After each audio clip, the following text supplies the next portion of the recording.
여러분 안녕하세요. 일요일 오후 잘 보내고 계신가요? 오늘은 풍선효과, 반사효과가 무슨 뜻인지, 그리고 토지 투자가 왜 지금 적기인지 알아보는 시간을 갖도록 할 텐데요. 토지도 두 가지 목적이 있습니다.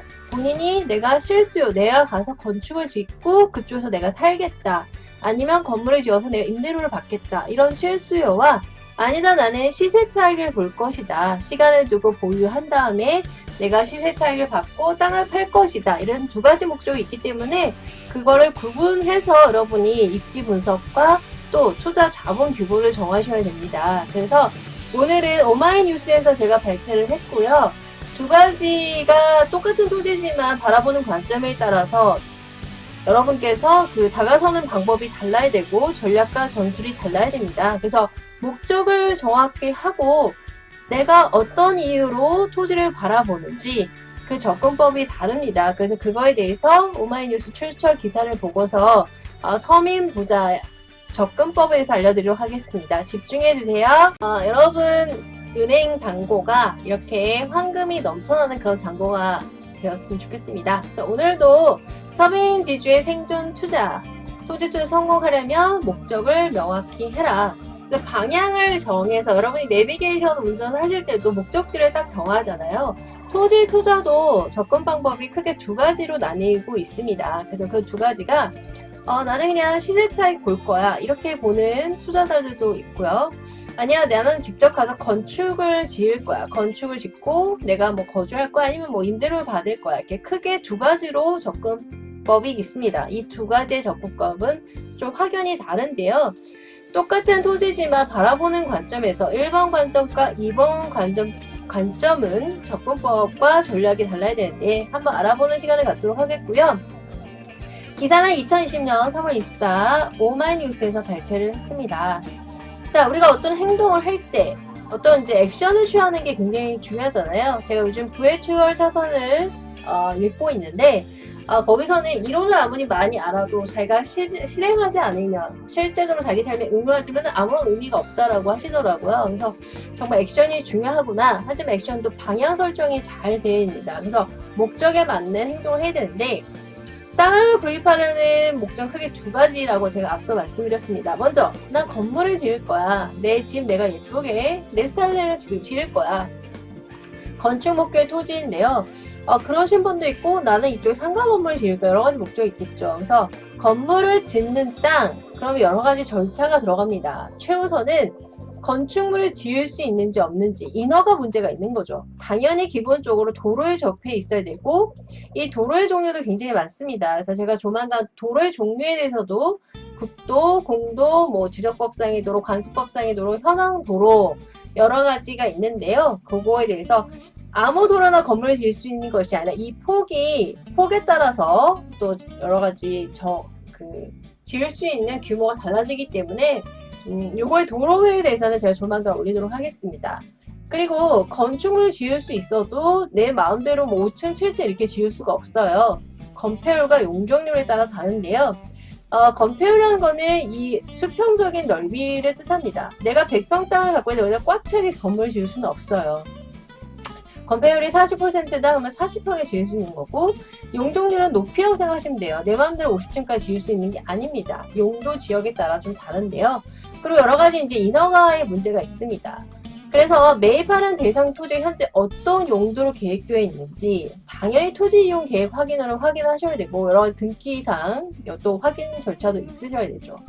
근데 사용하는 목적과 일치한지를 확인하고, 내 마음에 너무 마음에 입지라 할지라도 너무 좋았는데 현황법상 현황도로라는 게 있어요. 현황도로라는 거는 지목이 도로가 아닌데 사람들이 왕래하고 꼭 아스팔까지 깔려져 있습니다. 하지만 이건 지자체 조례에 따라서 50%의 확률이에요. 현황도로지만 건축이 허가되는 지자체가 있고 아닌 지자체가 있기 때문에 이거는 꼭 알아보셔야 됩니다. 그 다음 토지를 매입하는 또 다른 목적은 투자죠. 그래서 요즘은 소액 투자로 20대 분들도 많이 하시는데요. 이거는 뭐 장기적으로 묶이는 땅도 있지만 용도 변경이 일어난 시점, 착공 시점에 투자를 한다면 단타도 가능합니다. 그래서 일정 기간 보유한 후에 가치가 오르면 되팔아 시세 차익을 목적으로 땅을 매입하는 것입니다. 자, 그러면 땅의 운명을 결정짓는 게 크게 지목은 28개가 있는데 이거는 토지 소유자가 변경을 할 수가 있어요. 그 다음에 형질 변경. 그래서 땅이 좀 볼록하게 솟았어요. 이거를 깎아야 되겠죠. 이거를 뭐 절토라고 하고. 그 다음에 뭔가 이렇게 패였어요. 근데 이렇게 쌓아서 메꿔야겠죠. 이걸 뭐 성토라고 합니다. 그 다음에 이거를 평평하게 다지는 작업, 정기 작업 이런 것들이 있고요.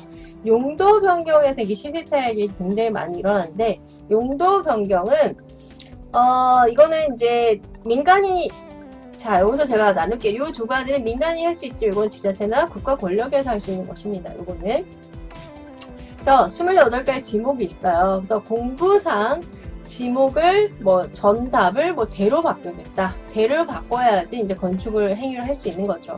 전이라는 것은 이제 밭을 생각하시면 답은 이제 논입니다. 그래서 건축허가, 개발 행위 등의 목적으로 땅이나 건축물의 용도를 변경하는 것이 이제 지목 변경이 되고요. 형질은 아까 땅을 깎거나 땅을 메꾸거나 평평하게 하는 땅의 모양을 바꾸는 행동이에요. 그래서 농지 전용, 산지 전용, 개발 행위, 허가 이렇게 형질을 변경해서 그다음에 용도 변경이라는 건 땅의 용도 지역을 바꾸는 행위인데요. 예를 들어 농림지역에서 관리지역으로만 바뀌어도 이 땅의 가치는 굉장히 올라갑니다. 이거는 도시관리 계획의 변경이고요.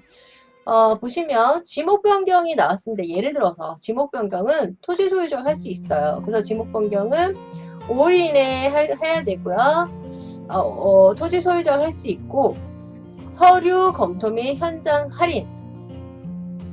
그래서 등기부 등본 등 관련 서류를 검토하고 관련 부서 협의에 의해서 현장 조사에 의해서 그렇게 어렵지 않게 지목 변경은 됩니다. 그래서 지적 공부 및 등기 촉탁이 일어나서 토지 대장 및 지적도가 당일 정리가 되고 등기 완료에 통지서가 송부되는 이런 절차를 가지고 있습니다.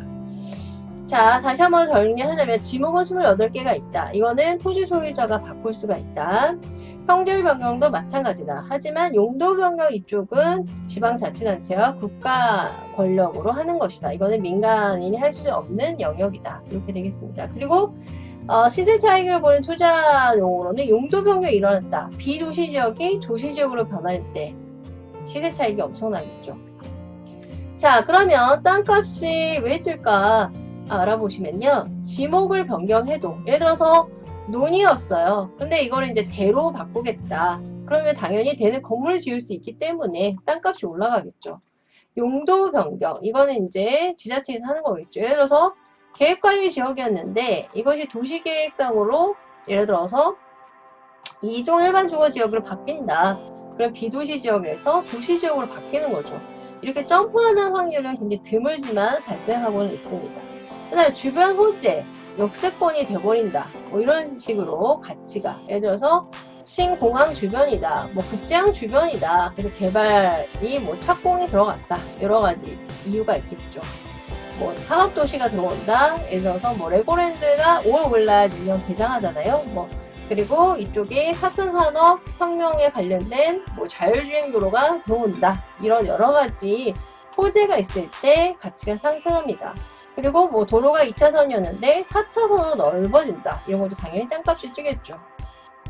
실질적으로 토지는 그러니까 똑같은 한 평인데 얼마나 활용. 이거는 이제 건폐율 용적률을 말씀드리는 거예요. 건폐는 쉽게 말하면 이 수직적으로 이용할 수 있는 공간이에요. 내가 100평 땅을 갖고 있다고 해서 꽉 차게 건물을 지을 수 있는 건 아닙니다. 이거는 용도에 따라서 어떤 데는 20%, 어떤 데는 40% 지을 수 있는 거고요. 용적률은 제가 아까 말씀드렸죠. 이 높이입니다. 이렇게 높이에 따라서 높이가 많이 올라갈수록 수익률은 굉장히 높아지는 거겠죠. 근데 용도 지역에 따라 이 수치는 법적으로 각각 다르게 정해놓고 있고요. 그리고 또 지자체에서 또 다르게 정해져 있습니다. 동일한 지역 내 땅의 가치는, 즉 땅의 클래스는 최근에 제가 이태원 클래스 너무 재밌게 봤는데요. 클래스를 결정하는 것은 용도 지역이에요.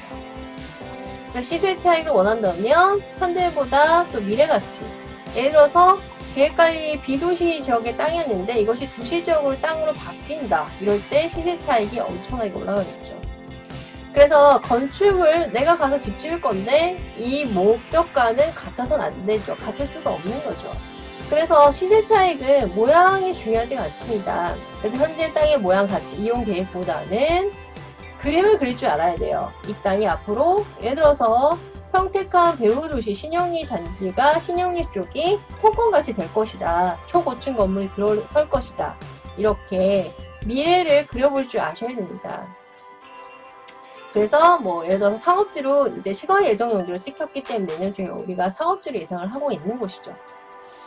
토지의 용도 지역 변경은 형질 변경이나 지목과는 다르다고 제가 아까 앞쪽에서 말씀을 드렸어요. 그래서 국가에서 지방자치단체에서 용도 지역의 변경을 하는 것입니다. 그래서 충분한 수요가 발생하다 판단될 때 토지의 계획적인 관리를 위해서 도시지역 편입을 고려하는 것입니다. 그래서 대표적으로 예를 들어서 시가와 예정 용지다. 시가 예정 용지라는 것은 도시화를 위해서 묶어놓았다는 얘기예요. 즉 도시화 대부분 예를 들어서 신형일 때 이제 상업지로 찍힐 가능성이 굉장히 높죠. 예를 들어서 1700만 평 대규모 신도시 송산 그린시티 요거 그리고 2021년 서해선 복선전철 송산역이 이제 완공이 됩니다. 내년에 완공이 되죠. 그럼 이 일대의 땅값은 굉장히 폭등하겠죠. 그래서 땅은 도로를 따라 흐른다. 땅 팔자는 도로 팔자라는 말도 있죠. 그 다음에 철도, 일자리, 사업단지, 기업단지 같은 그 다음에 또 시설 교통망, 대규모 일자리가 자리하는 곳, 즉 사람이 많이 왔다 갔다 가는 곳에 수요가 증가하며 수요 공급의 법칙 아시잖아요. 그럼 당연히 미개발 지역이 농림지역이나 계획관리 지역이 뭘로 된다? 도시지역으로 변하는 이때 폭발적인 시세 차익이 일어납니다. 이때 용적률과 건폐율도 올라가겠죠. 그럼 땅의 가치가 상승의 큰 시세 차익을 볼 수 있는 것이 땅의 묘미라고 할 수 있겠죠. 그래서 내가 가서 실제로 건물을 짓고 사느냐, 건물을 지어서 임대를 내느냐, 아니면 내가 시세 차익을 보느냐에 따라서 토지를 매입하는 기준이 굉장히 많이 다르죠. 그러니까 당장은 건물을 지을 거야 하면 주변 호재나 이 건물을 지을 수 없는 땅을 매입하시면 절대 안 되겠죠. 그 다음에 시세 차익을 목적으로 하실 때는 현재 땅의 모습이 아니라 앞에 미래 가치를 보셔야 된다는 거예요. 그래서 토지를 매입하는 목적부터 내비게이션의 목적지, 데스티네이션을 정확하게 하고 해야 합니다. 그래서 목적이 명확해야 흔들리지 않고 내가 원하는 토지를 매입할 수 있고 그 다음에 내가 사는 게 건축의 너 시세 차익인데요. 그래서 소액 투자들도 많이 하십니다. 그러면 땅의 미래 가치, 입지가 탁월한 곳에서는 소액 투자도 충분히 가치가 있다. 통찰력과 해안이 필요하다. 이런 내용을 가지고 오늘 마무리 짓도록 하겠습니다. 여러분 오후 행복하게 보내시고요. 충전 잘하시고 또 4월도 행복하시길 바랄게요. 여러분 화이팅!